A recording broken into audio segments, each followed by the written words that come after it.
اعوذ باللہ من الشیطان الرجیم بسم اللہ الرحمن الرحیم اللہم صلی علی محمد وعلی آل محمد۔ السلام علیکم، آپ سن رہے ہیں دل کی بات صفا کے ساتھ۔ آج اس پروگرام میں ایک ایسی کہانی آپ کو سناؤں گی جو گھر گھر کی کہانی بنتی جا رہی ہے۔ ہو سکتا ہے ہمیں اس سے ایک سبق مل جائے اور ہماری زندگیوں میں پھر سے بہاریں آ جائیں۔ تو چلیے سنتے ہیں آج کی زینب بی بی کی کہانی۔ زینب بی بی نے اپنی پوری زندگی اپنے اکلوتے بیٹے احمد کے لیے وقف کر دی تھی۔ جب احمد بیمار ہوتا تو وہ رات بھر جاگ کر اس کی خدمت کرتی، اپنی تکلیف بھول کر ہمیشہ اپنے بیٹے کی خوشی کو ترجیح دیتی تھی۔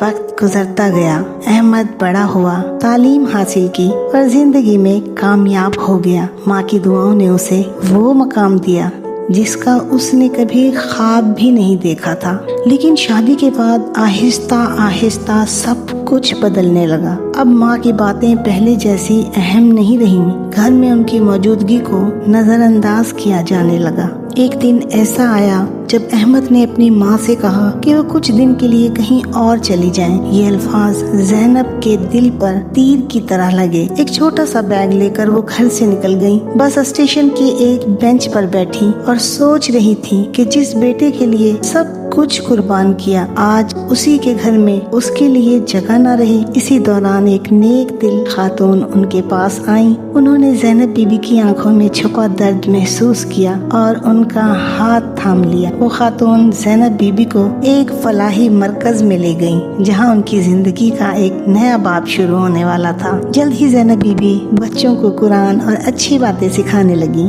ان کی شفقت اور محبت نے ہر دل کو چھو لیا۔ دوسری طرف احمد کی زندگی میں سکون ختم ہونے لگا تھا۔ کاروبار میں نقصان اور گھریلو مسائل نے اسے اندر سے توڑنا شروع کر دیا۔ راتوں کی نیند غائب ہو چکی تھی۔ احمد کو پہلی بار اپنی ماں کی کمی شدت سے محسوس ہونے لگی۔ ایک دن پرانے سامان میں اسے اپنی ماں کی ایک پرانی ڈائری ملی۔ وہ نہیں جانتا تھا کہ یہ ڈائری اس کی زندگی بدل دے گی۔ ڈائری کے ہر صفحے پر ماں کی تصویر اور اس کے نکلے ہوئے آنسو نظر آنے لگے۔ اس میں اس کی بیماری کا ذکر تھا، کہیں اس کی کامیابی کے لیے بہت سی دعائیں تھیں۔ یہ سب پڑھ کر احمد ٹوٹ گیا۔ اسے احساس ہوا کہ جس ماں کو اس نے بوجھ سمجھا، وہ تو اپنی پوری زندگی اس کے لیے قربان کرتی آئی تھی۔ پچھتاوے کے آنسوؤں کے ساتھ احمد اپنی ماں کو ڈھونڈنے نکل پڑا۔ اسے صرف ایک موقع چاہیے تھا معافی مانگنے کا۔ کئی دن کی تلاش کے بعد وہ ایک فلاحی مرکز پہنچا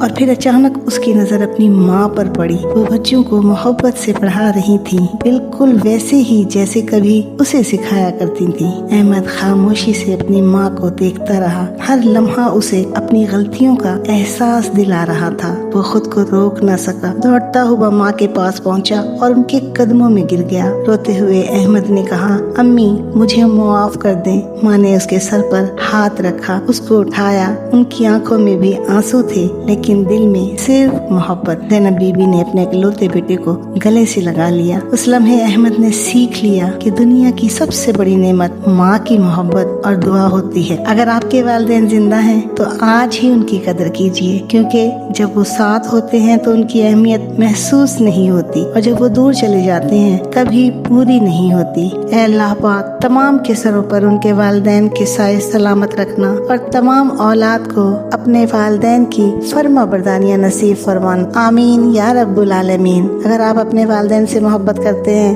اگر آج کی بات نے دل کے کسی کونے کو چھوا ہو تو اس پروگرام کو لائک کیجیے گا اور سبسکرائب کیجیے گا۔ اپنا خیال رکھیے گا، اپنوں کا خیال رکھیے گا۔ اللہ حافظ۔